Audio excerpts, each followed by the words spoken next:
एखादं शापित उद्ध्वस्त झालेलं शहर पुन्हा जिवंत होऊ शकतं का?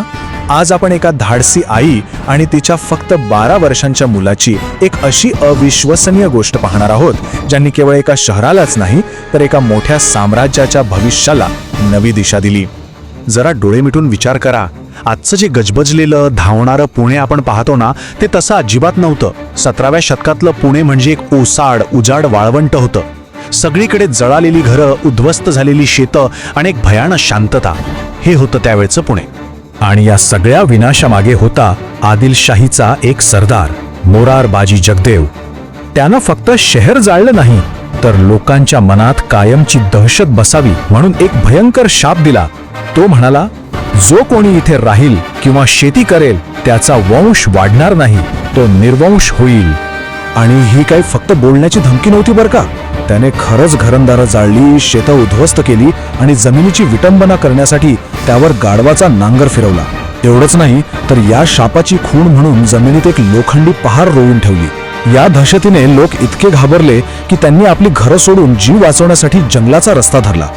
म्हणजे बघा, एका बाजूला होती ती विनाशाची लोखंडी पहार आणि गाढवाचा नांगर, आणि दुसऱ्या बाजूला होती एका आईचा दृढ निश्चय आणि आशेचा किरण घेऊन येणारा एक सोन्याचा नांगर. एकीकडे होता दडपशाहीचा शाप, तर दुसरीकडे होतं स्वराज्याचं उगवतं वचन. पण अशा या भयानक अंधारलेल्या परिस्थितीत एका नव्या किरणाची एंट्री झाली.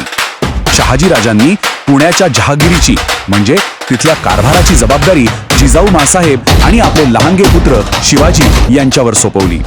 आणि सगळ्यात आश्चर्याची गोष्ट म्हणजे ज्याच्यावर ही सगळी जबाबदारी होती तो राजकुमार किती वर्षांचा होता माहितीये? फक्त आणि फक्त 12 वर्षांचा.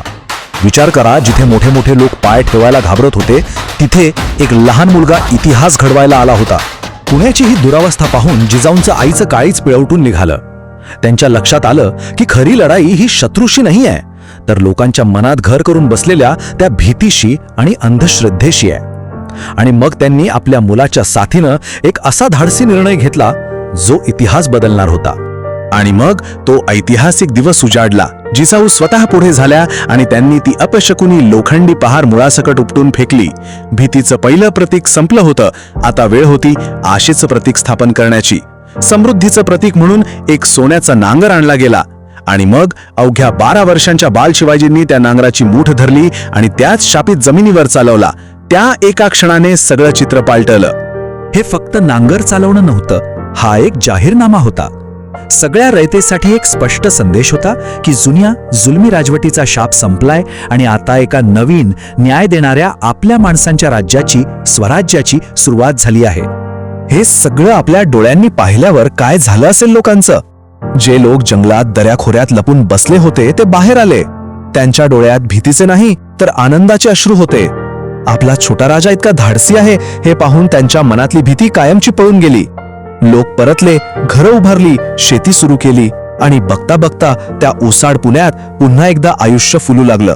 आणि खरं तर याच सोन्याच्या नांगराने स्वराज्य नावाच्या भव्य इमारतीचा पाया रचला गेला. स्वराज्य म्हणजे फक्त शत्रूपासून मिळालेली मुक्ती नाही, तर भीती, अन्याय आणि अंधश्रद्धेपासून मिळालेली मुक्ती. ही होती स्वराज्याची खरी सुरुवात, खरी पायाभरणी. ही गोष्ट आपल्याला केवळ इतिहास नाही सांगत, तर एक खूप मोठा विचार देते. आपल्या आयुष्यातही अशा अनेक अदृश्य शाप किंवा भीती असतात नाही का, ज्या आपल्याला पुढे जाऊ देत नाहीत. विचार करण्यासारखी गोष्ट आहे की धैर्याचं एक छोटंसं पाऊल अशा कित्येक तरी भीतींना कायमचं संपवू शकतं.